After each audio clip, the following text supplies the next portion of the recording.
यही मैं अपेक्षा करूंगा इस हाउस से sir. Thank you sir. Shri Rajeev Rai ji. धन्यवाद सर।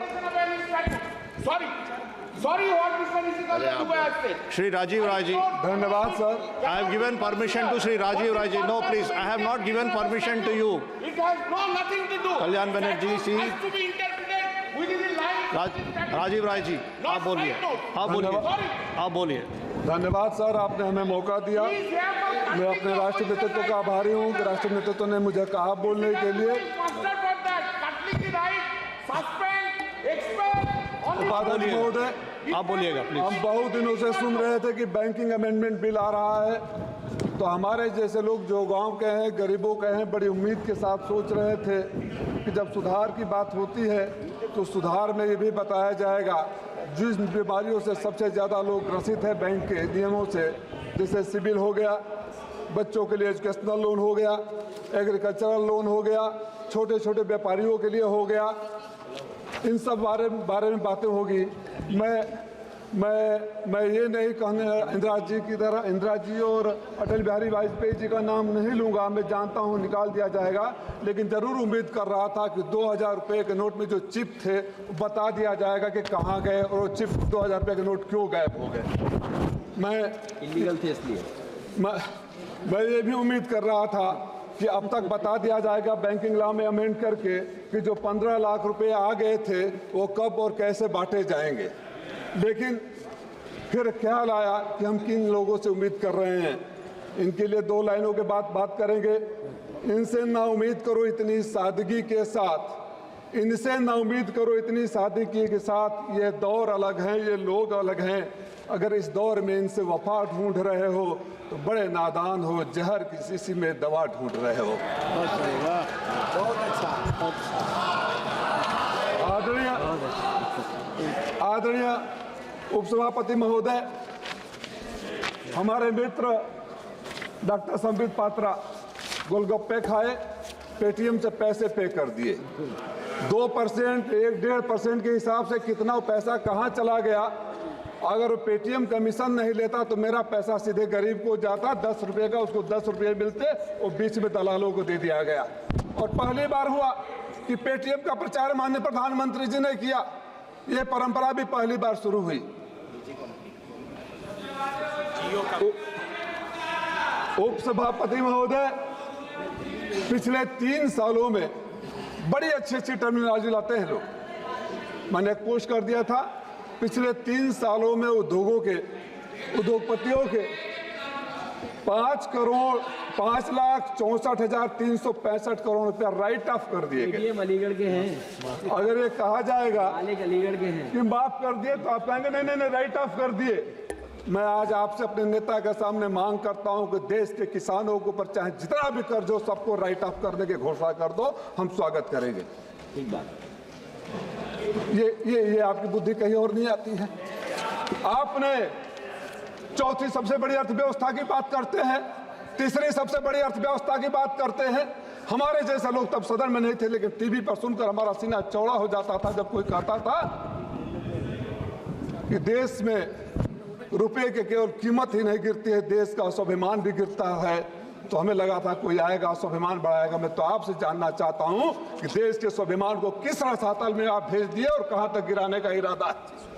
चौथी अर्थव्यवस्था हो जाएगी, डॉलर की कीमत के सामने रुपए की कीमत खत्म हो जाएगी और आप अपनी पीठ थपथपाएंगे।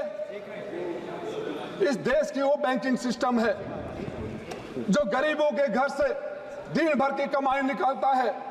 मैडम, मैं आपसे अनुरोध करूंगा, विचार जरूर करिएगा कि अगर गरीब दिन भर सब्जी खरीदता है और रात को बैंक में डालता है, अगले दिन बैंक में डालता है, फिर निकालता है, तो अपने पैसे पर ट्रांजैक्शन फीस।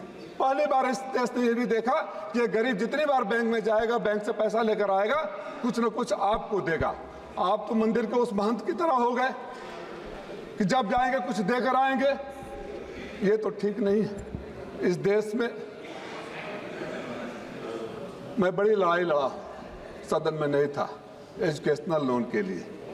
आप जब नियम निकालते हैं छात्रों के एजुकेशनल लोन के लिए तो बड़ी अच्छी तस्वीर पेश करते हैं। एक तो हमारा मामला पार्लियामेंट की कमेटी ने हल किया था। जब बच्चे जाते थे एजुकेशनल लोन के लिए तो 50% का मार्क्स या बैंकों से नियरेस्ट दूरी का। बैंक एजुकेशनल लोन के लिए जहां लड़का पढ़कर साक्षर होगा, आप 9%, 10%, 12%, 14%, 4 लाख से ऊपर कोलेटरल सिक्योरिटी की बात करते हैं।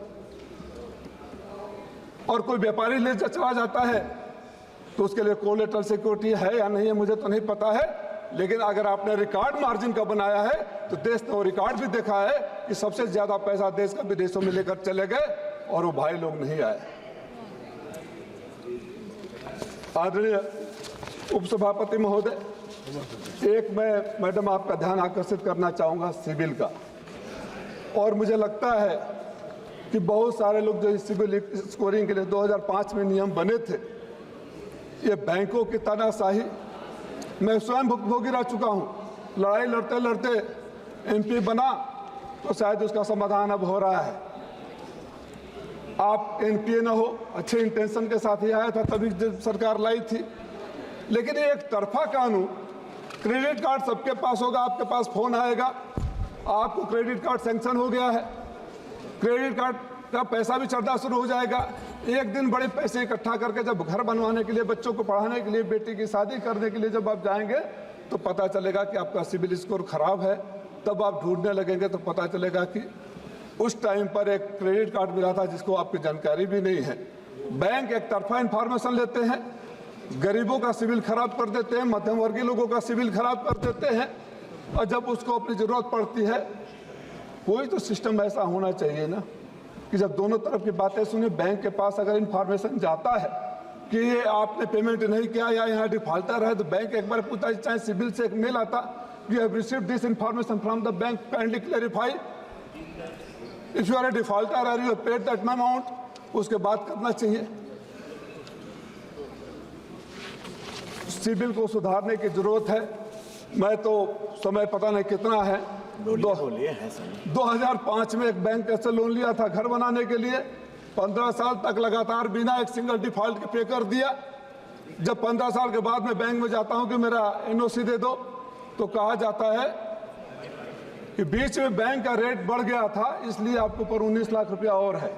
उसी अकाउंट में मेरे पैसे, वहीं मेरे सारे अकाउंट स्कूल कॉलेज हो गए, न कहीं एक कम्युनिकेशन मेरे पास आया, न कोई मेल आया। ऑटो डेबिट कर सकते थे, हमको रिमाइंड करा सकते थे, और मैं आपको भी मंत्री जी लिखा, और दुख के साथ कहूंगा कि आपने उस पत्र का जवाब भी नहीं दिया, समाधान तो दूर की बात है। शेम।